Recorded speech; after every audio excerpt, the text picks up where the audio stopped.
This saddle is worth over $80,000. Lauren and Lisa Skyhorse have been hand-making custom Western saddles like these for over 50 years.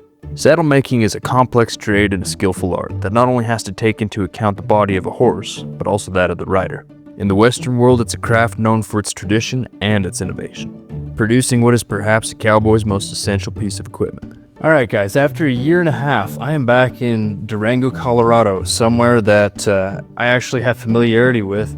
I am back in the saddle shop of Lisa and Lauren Skyhorse, and this is kind of a unique video because I stayed with Lauren and Lisa back in October of 2023 when I was on the Year of the Mustang journey, and I got a little taste back then of your guys' talents and accomplishments in the saddle making and leather working world, and I get to be here now to kind of learn from you guys and see what it really takes to be a master saddle maker and leather worker, and I gotta give a big thanks to you guys for having me here. Well, Our pleasure. The typical price range for a Western saddle can be from a few $100s up to a few thousand depending on type, origin, and quality. So what is it that makes a Skyhorse saddle different? The Skyhorses start with an oak wooden saddle tree that has been wrapped in fiberglass tape for added durability and strength. This will be the frame of the saddle. Different patterns have the rigging Ds in different places. You'll notice on this one, I've got a red line which shows the actual shape of the bar on this particular tree, and I've made notes. These are the different saddles that I've built over the years.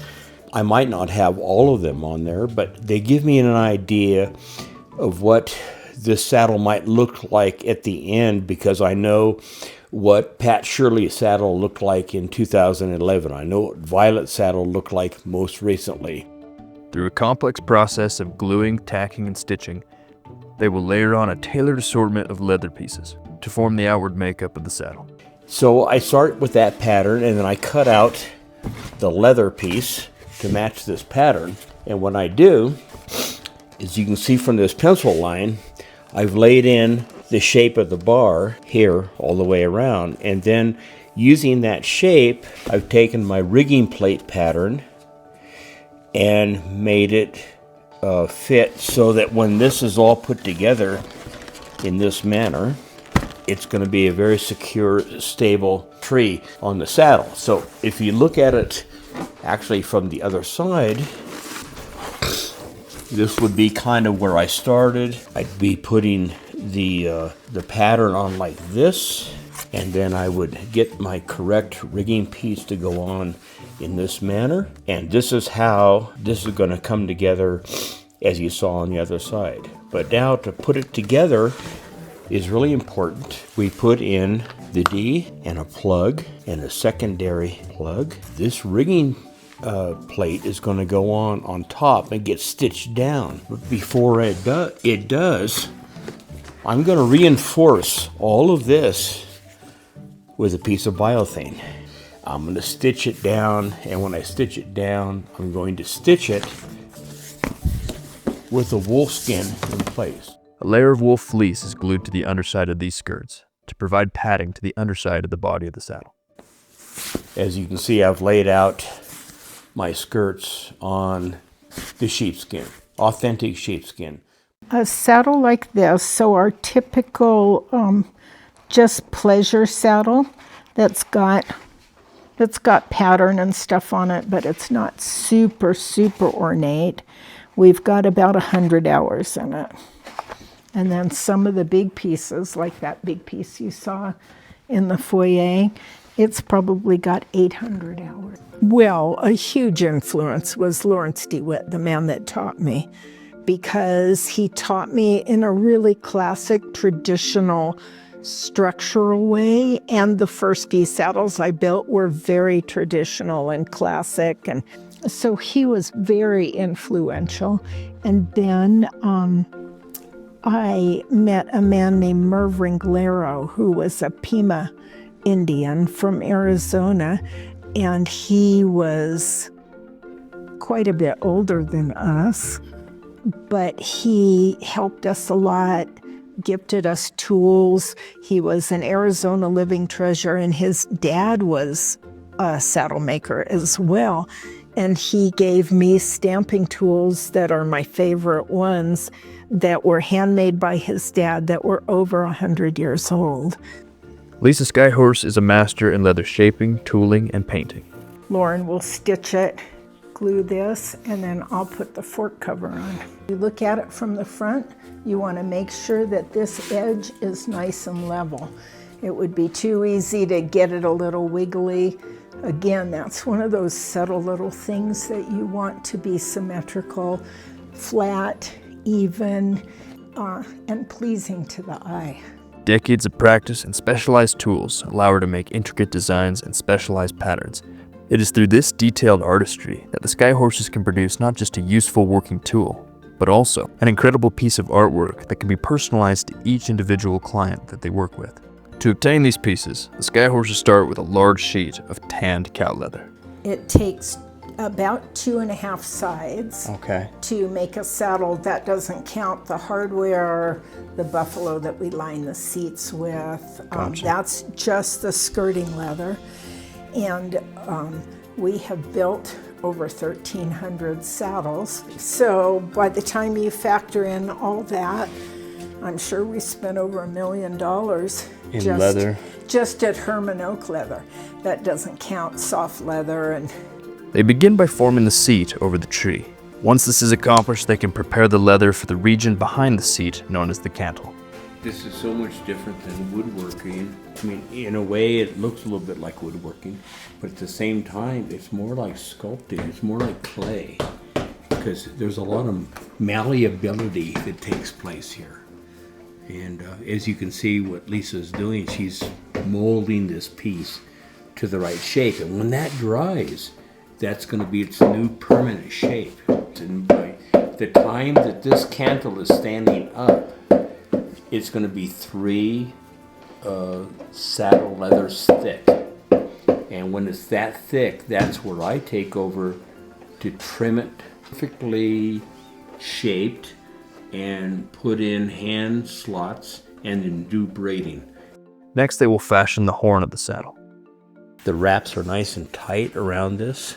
Sometimes you have to make a little adjustment on the back line just because everything's not always perfect, but it's good. It's close. A radius on the top. But it's also nice to look underneath and see that it's a nice clean radius underneath. And by the time I'm done, I'm going to rub those bottom stitches as well. And they're going to lay in really nice. Do you see this little mark that I made here with the needle? I can actually rub that out because the leather has just the right amount of moisture in it. It's kind of like working with stiff clay. Look, that line's almost completely gone. Because I'm going to finish the stitch by passing the top thread through to the bottom. Through experience, Lauren has developed a method for attaching the billets with added strength. The billets are where the rigging will be attached to the saddle, and the rigging is what allows the saddle to be attached to a horse. Each individual piece is prepared in a precise order, allowing the couple to work on an individual saddle in phases. Once all the main leather components are in place, the Skyhorses are able to work on some of the fine finishing details. And it is the attention to details that has really set the Skyhorses apart in this industry. now I'm going to do some crossed arrows on it, just like this is, because the seat piece is going to come down, go like this, and go like this. So it will be really beautifully framed, and then the seat piece will have the lightning bolt also. So it'll make a nice border design. Their saddles are often finished not only with incredible hand-painted images, but also intricate braiding and conchos, often made from silver and gold. The saddles that we have built tell stories, like there's the white buffalo calf story, and the whole thing is carved with buffaloes, and then there's a white buffalo calf because of the Native American story that when a white buffalo calf is born, it bodes wonderful things, peace and harmony, and so it's important to me that these saddles say something. I feel very proud and secure in the fact that we have created a legacy. I would love to also pass it on through an apprentice that would want to take on our patterns and our tools. And we have a lot of people we've trained and we can divvy things up. But I would love to have a legacy of really passing this on and changing somebody's life in a big way. This has been so incredible, guys, to get to be here and learn from you in this way. I just, in the little bit that I've been here, been able to see so many different steps and everything that goes into this. It's really astounding, and I hope, everyone sees this and begin to appreciate a little bit of how much you have to know and how much experience you have to really be masters like you guys are in the leatherworking world. But no, thank you so much for taking the time and for having me. It's our pleasure.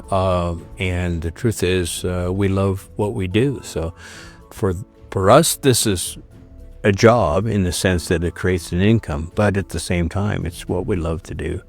And then when we aren't doing this, we're riding our horses or maybe skiing around the lake or just going out and playing somewhere. But yeah. Thanks for keeping us in the shop.